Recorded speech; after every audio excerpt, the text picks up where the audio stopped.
Hello everyone, मेरा नाम शाहिद है और आज के व्लॉग में मैं मुंबई से टर्की जाने वाला हूँ। भाई लोग, टर्की एक कंट्री है जो महाराष्ट्र नहीं, इंडिया के बाहर है। नहीं तो आप लोग को लगेगा मैं किसी लॉक और की के बारे में बात कर रहा हूँ। एक्चुअली मेरे दोस्त लोग महाराष्ट्र के बाहर नहीं गए हैं, इसलिए मैं इंडिया से बाहर जाके उन लोग का सपना पूरा करूँगा। आप लोग मेरे इस व्लॉग को टर्की सीरीज़ का इंट्रोडक्शन ब्लॉग भी बोल सकते हैं, जिसमें मैं बताऊँगा कैसे मैं मुंबई से टर्की गया। और नेक्स्ट व्लॉग में मैं बताऊँगा कैसे मैं टर्की कंट्री के मेजर 3 सिटी को एक्सप्लोर किया, जिसमें फर्स्ट नंबर पे इस्तांबुल सिटी है, जो कि अपने हिस्टोरिकल प्लेस और मॉस्क के लिए बहुत फेमस है। वैसे टूरिस्ट लोग के लिए बहुत कुछ है इस्तांबुल में, जिसमें मैं फेमस और हिडन प्लेस को कवर करूंगा। भाई लोग, हिडन मतलब छुपी हुई जगह। सेकेंड नंबर पे अंटालिया सिटी है, जो हिस्टोरिकल रून्स और बीचेस के लिए जानी जाती है। और फाइनली मैं अपना टर्की ट्रिप को एंड करूंगा कैपाडोकिया से, जो फेरी, चिमनी, अंडरग्राउंड सिटी और यहाँ का सबसे फेमस हॉट एयर बलून के लिए जाना जाता है। बहुत मज़ा आने वाला है मुझे, और मैं जानता हूँ आप लोग की लाइफ बहुत बिजी है, कहीं घूमने का टाइम नहीं निकाल पा रहे हो।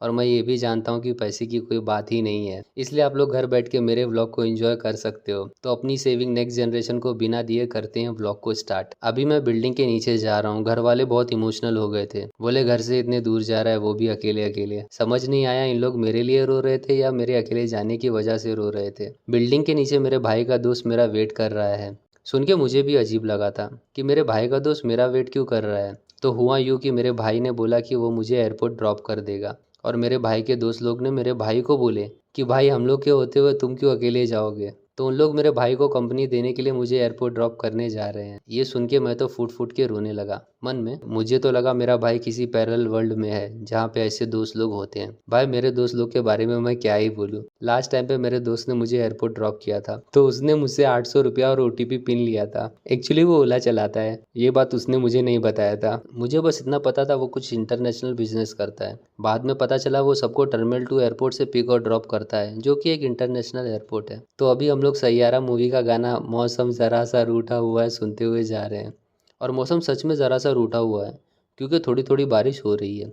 मैं तो बोल रहा हूँ मौसम से पूरी तरह से रूठ जा, और मैं उसे मनाने वाला भी नहीं हूँ, क्योंकि रूठे हुए को मनाने जाओ तो वो और भी रूठ जाता है। इसलिए रूठे लोग जब अंडर रूट हो जाए तब उन लोग को मनाना चाहिए। तो अभी हम लोग एयरपोर्ट पहुँच गए हैं। स्पेशल थैंक्स मेरे भाई के दोस्त लोग के लिए, जो रात के 3 बजे अपनी नींद ख़राब करके मुझे एयरपोर्ट ड्रॉप करने आए। मेरे भाई को। सच में यार, लाइफ में दोस्तों का होना बहुत ज़रूरी है, भले से वो भाई के दोस्त क्यों ना हो। मेरा भाई एयरपोर्ट के एंट्रेंस के पास मेरे साथ में आया और मुझसे बोला संभाल के जा। ये थोड़ा इमोशनल मोमेंट हो गया था। मेरे कंधे पे बस कोई हाथ रख देता भाई, मैं तो फूट फूट के रोने लगता। उतने में मेरा भाई अपने दोस्तों के साथ रिटर्न चले गया। मैं अभी अंदर जा रहा हूँ। मुझे अंदर बोर्डिंग पास लेना है और अपना लगेज चेक इन कराना है। यहाँ तो लंबी लाइन लगी हुई है लगेज चेक इन कराने की। काफ़ी देर लाइन में लगने के बाद मैंने अपना लगेज चेक इन करा के बोर्डिंग पास ले लिया हूँ। अभी मुझे यहाँ से सिक्योरिटी चेक करा के अंदर जाना है, और सिक्योरिटी चेक के बाद मुझे अंदर इमिग्रेशन प्रोसेस वो भी करना है। डोमेस्टिक और इंटरनेशनल ट्रैवल में सब प्रोसेस सेम ही है, बस एक प्रोसेस और ऐड हो जाता है इमिग्रेशन चेक इन का। तो मेरा इमिग्रेशन प्रोसेस हो गया है। ज़्यादा कुछ पूछा नहीं उसने, बस पूछा कहाँ जाना है। भाई, अब मैं टर्की की टिकट लिया हूँ तो टर्की ही जाऊँगा, आप लोग ऐसा मत बोलना। और उसने बाद में पूछा पर्पस ऑफ ट्रैवल क्या है, तो मैंने बोला टूरिज़्म। तो उसने स्टैम्प लगा के मुझे अंदर जाने दिया। मेरा बोर्डिंग टाइम सुबह 5:55 का है और मेरा गेट नंबर 75 है। और अभी मैं मेरे गेट के पास जा रहा हूँ। वहाँ जाके सब में पहले तो मुझे मेरा मोबाइल चार्ज करना है। डायरेक्शन की मदद से मैं गेट नंबर 75 पे आ गया हूँ, लेकिन अभी भी बोर्डिंग में 1 घंटा बाकी है। नींद तो बहुत आ रही है, दिल तो कर रहा है यहीं सो जाऊं, लेकिन सोने की वजह से फ़्लाइट मिस ना हो जाए, इसलिए मैं सभी की तरह 10 अलार्म लगा के सो गया हूं और अभी सीधा 1 घंटे बाद उठा। अभी बोर्डिंग स्टार्ट हो गया है और हम लोग फ़्लाइट के अंदर जा रहे हैं। यहाँ से हम लोग को बस से अपने प्लेन के पास नहीं जाना है। 1 घंटा सोने के बाद भी नींद बहुत आ रही है। मैं तो प्लेन में जाके फिर से सो जाऊंगा भाई। 5 मिनट कंटिन्यू चलने के बाद मैं प्लेन के अंदर आ गया हूँ। अपने हैंडबैग को मैंने ऊपर रख दिया हूँ और अपनी सीट विंडो सीट पे मैं जाके बैठ गया। विंडो सीट पे बैठने के बाद पता चला मेरे सीट में तो विंडो ही नहीं है। यार, इन लोग ने मुझसे विंडो सीट का एक्स्ट्रा 1500 चार्ज किए थे। अब क्या कर सकते हैं, कुछ भी नहीं। मैं इंडिगो फ्लाइट से टर्की जा रहा हूँ। एक्चुअली मुंबई से डायरेक्ट इस्तांबुल की फ़्लाइट सिर्फ इंडिगो और टर्किश एयरलाइन में ही अवेलेबल थी, और ऑब्वियसली टर्किश एयरलाइन का रेट इंडिगो से ज़्यादा रहेगा, लेकिन फैसिलिटी भी टर्किश एयरलाइन की बेटर है as compare to IndiGo airline से। तो ये आप पे डिपेंड करता है किससे जाना है। सीट के सामने स्क्रीन लगा हुआ है जिसमें पूरा time map is currently unavailable लिखा रहता है, और पूरी जर्नी में मैप अवेलेबल हुआ ही नहीं क्योंकि मैप अनअवेलेबल था। मुझे तो बहुत फिक्र हो रही है, बेचारा मैप पता नहीं कहाँ चले गया है। हम लोग मुंबई को अलविदा बोल के निकल पड़े हैं इस्तांबुल के लिए। मुंबई से इस्तांबुल डायरेक्ट फ़्लाइट्स अराउंड 7 घंटे लगते हैं और मैं आप लोग को पर्सनली सजेस्ट करूँगा, थोड़ा पैसा ज़्यादा लगेगा लेकिन डायरेक्ट फ़्लाइट ही बुक करना। अभी मुझे नींद आ रही है तो मैं फिर से सोने जा रहा हूँ। सो के उठा तो हम लोग काफ़ी दूर आ गए थे, पता नहीं अभी इस्तांबुल आया कि नहीं, ये बताना मुश्किल है क्योंकि मोबाइल में नेटवर्क भी नहीं है। तो टाइम पास करने के लिए आप लोग ये एरोप्लेन की सीट भी गिन सकते हैं। सीट गिनते गिनते मैं पायलट के पास गया। पायलट भैया तो बहुत ही अच्छे थे। उनको नींद आ रही थी तो 10 मिनट मुझे प्लेन चलाने दिया।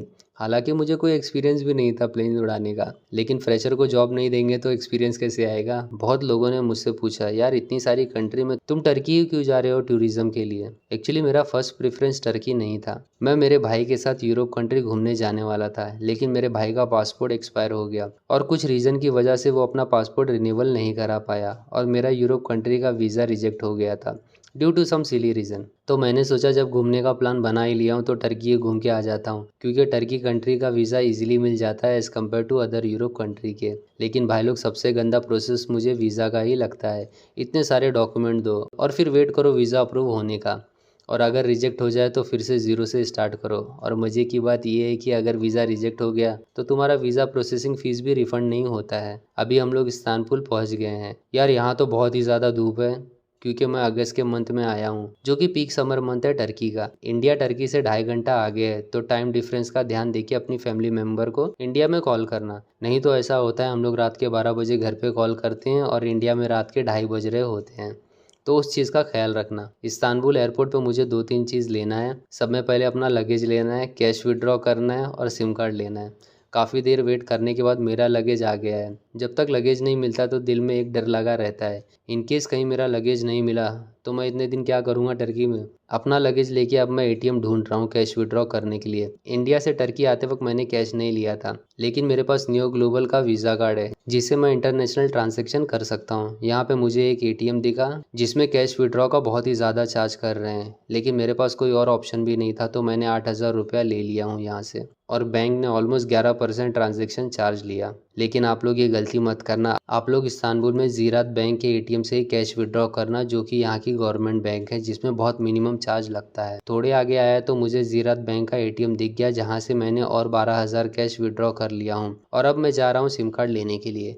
टर्की में टॉप 3 सिम कार्ड है। पहले नंबर पर टर्कसेल है जो कि एक्सपेंसिव है, सेकंड नंबर पे वोडाफोन और थर्ड नंबर पे टर्क टेलीकॉम है जो कि लेस एक्सपेंसिव हो बाकी के कंपेयर में। मैंने एयरपोर्ट से टर्क टेलीकॉम का सिम कार्ड ले लिया जिसका नेटवर्क बहुत अच्छा था, लेकिन भाई लोग सिम कार्ड बहुत महंगा है यहाँ पे। 25 GB internet, 100 SMS and call का इन लोग ने मुझसे 5,000 रुपया लिए, जो कि बहुत ही ज़्यादा लगा मुझे। 5,000 में तो इंडिया में मैं पूरे साल अनलिमिटेड इंटरनेट ले लूँ, लेकिन आप लोग एयरपोर्ट से मत लेना सिम कार्ड।